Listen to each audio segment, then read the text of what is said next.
আসসালামু আলাইকুম রাহমাতুল্লাহ। সম্মানিত দিনী ভাই ও বোনেরা, কাছের এবং দূরের যে যেখান থেকে আজকের এই গুরুত্বপূর্ণ ভিডিওটি দেখছেন সবাইকেই আন্তরিক মোবারকবাদ।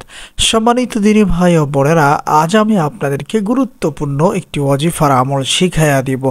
আপনারা যদি আমার দেখানো পদ্ধতিতে রাতে ঘুমের পূর্বে অথবা নিদ্রার পূর্বে দোয়াটি 7 বার পাঠ করে সঠিকভাবে আপনার ঘরে ফু দিতে পারেন, আল্লাহ সুবহানাহু ওয়া তাআলা এই বরকতময় আমলের ওসিলায় আপনার ঘরকে সকল প্রকার চোর ডাকাত থেকে হেফাজত করবেন। মানে কখনো কোনো দিন আপনার ঘরে চোর ডাকাত ঢুকতে পারবে না। আর যদি কখনো কোনো কারণবশত কোনো কায়দায় আপনার ঘরের মধ্যে চোর ডাকাত ঢুকে গিয়ে থাকে, আপনার ঘর থেকে কোনো মাল সামানা চুরি করতে পারবে না। সম্মানিত দিনী ভাই ও বোনেরা, এই দামি আমলটা শিখে রাখার জন্য সম্পূর্ণ ভিডিওটি দেখার অনুরোধ থাকবে। এই আমলটা কখন কিভাবে করবেন পরামর্শ থাকবে।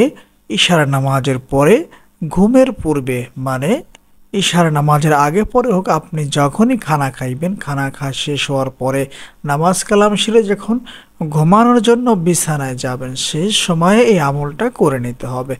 সর্বপ্রথমই আমাদের কাজ হচ্ছে 3 বার ইস্তিগফার পাঠ করে নিয়ে, যে কোনো ইস্তিগফার অথবা তওবা পাঠ করলেই হবে। যেমন আস্তাগফিরুল্লাহ, আস্তাগফিরুল্লাহ, আস্তাগফিরুল্লাহ। এই ছোট্ট তওবাটি 3 বার পাঠ করে নেবেন।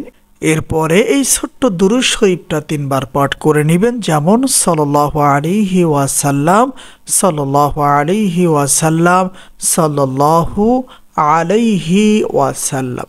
সম্মানিত দিনী ভাই ও বোনেরা, 3 বার ইস্তিগফার, 3 বার দুরূদ শরীফ পাঠ করা হয়ে গেলে এবার আমাদের সেই কাঙ্ক্ষিত ওজিফা অথবা দোয়াটি পড়তে হবে। দোয়াটি হচ্ছে ইয়া রাকিবু, ইয়া রাকিবু, ইয়া রাকিবু, ইয়া রাকিবু, ইয়া রাকিবু, ইয়া রাকিবু, ইয়া রাকিবু।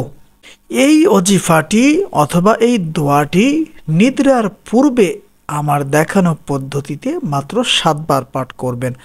7 বার পাঠ করা হয়ে গেলে আপনার ঘরে ফু দিবেন। ফু কিভাবে দিবেন অথবা দম কিভাবে করবেন, আপনার ঘরের দক্ষিণ উত্তর কোণা থেকে দম করা শুরু করবেন। যেমন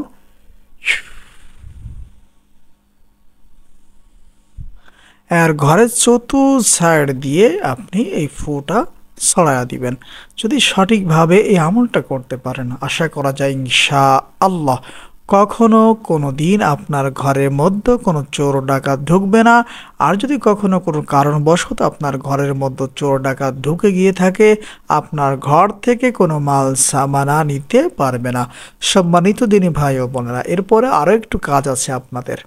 3 বার ইস্তিগফার পাঠ করেছেন, 3 বার দুরূদ শরীফ পাঠ করেছেন, এরপরে ইয়া রাকিবু এই দোয়াটি 7 বার পাঠ করেছেন, ঘরের মধ্যে একটি ফু দিয়েছেন।